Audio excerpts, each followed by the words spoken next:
I want to show you something that is devastating and just shows you what Donald Trump's America is going to look like and is looking like now. Whenever we warned as the left or as just anyone, you don't even have to be political on the left to see this and recognize this, that what Donald Trump was doing in 2020 and denying the election results and then going for the next 2 years after that and continuing with those lies, 2+ years, it's going to have real world effects that are devastating and scary and democracy deteriorating. We have a great example of this now for you. To look at this, we're going to watch a CNN report about a grandmother who went and kind of confronted individuals who were trying to threaten people, being very, intimidating people at voting places or ballot drop boxes or wherever they feel big fraud is going to occur. And these particular individuals that she goes up to and films had one of the shots you see, the guy had a gun on his waist. So what we know our MAGA people are going to these places, they feel like they're going to catch people doing voter fraud with guns. That is voter intimidation. Arizona. Let's take a look at this. 2 men armed, wearing tactical gear, watching voters. A vigil taking place over multiple nights. Hi, guys. One woman, a Phoenix area grandmother, decided to confront them. Okay. Hey! So not only is their face covered, but they're covering their license plates. Don't touch. Why did you decide to go out there? I'm standing up and pushing back against those people and standing up for everybody's right to vote. You don't mind if I set up right here, do you? Without fear of retaliation or any kind of intimidation. Hi, how are you? She asked we not show her face because she did this. Went right up in the armed man's face. You know, I don't talk. I take care of business. I go out there and I do what I have to do. Nice to meet you.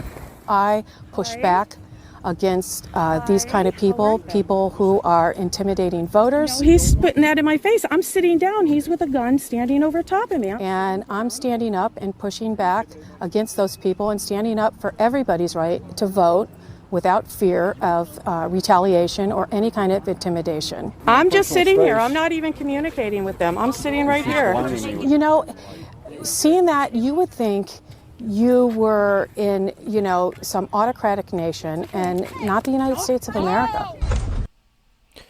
Pretty incredible.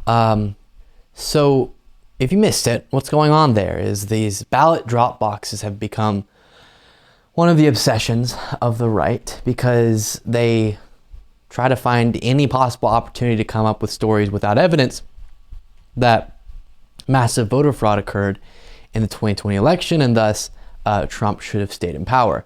Now, of course, every time this has been investigated, looked into, audited, etc., no evidence is shown from it. We covered a story yesterday where Kari Lake makes some claim about the election and then it's shown the results of one of the investigations that was done in Arizona where 100 ballots were found to be possibly questionable, not even proven fraud, just questionable, out of 2.5 million.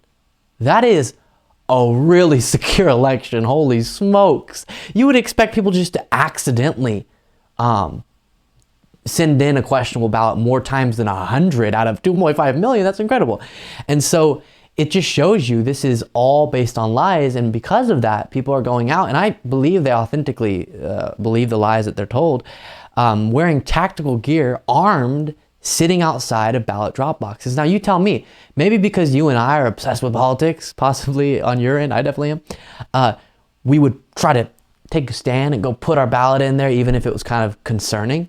But if you're just someone who's just trying to get it done, you believe in the voting process, but whatever, and you see guys standing or sitting next to a ballot drop box that we're going to go use, maybe you just, I'm going to drive on by, I'm not going to do that actually, and then you don't do it. And that's, at the end of the day, the outcome of this. Whether they think they're preventing fraud or being the private army of Trump or whatever, what they're actually doing is intimidating Democratic voters. If you're a Republican voter, you're going to know who these people are with their gear and probably support them, at least if you're a MAGA person.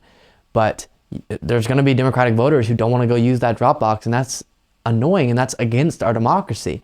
And this is the result of the lies that have been told for so long now. And it enrages me.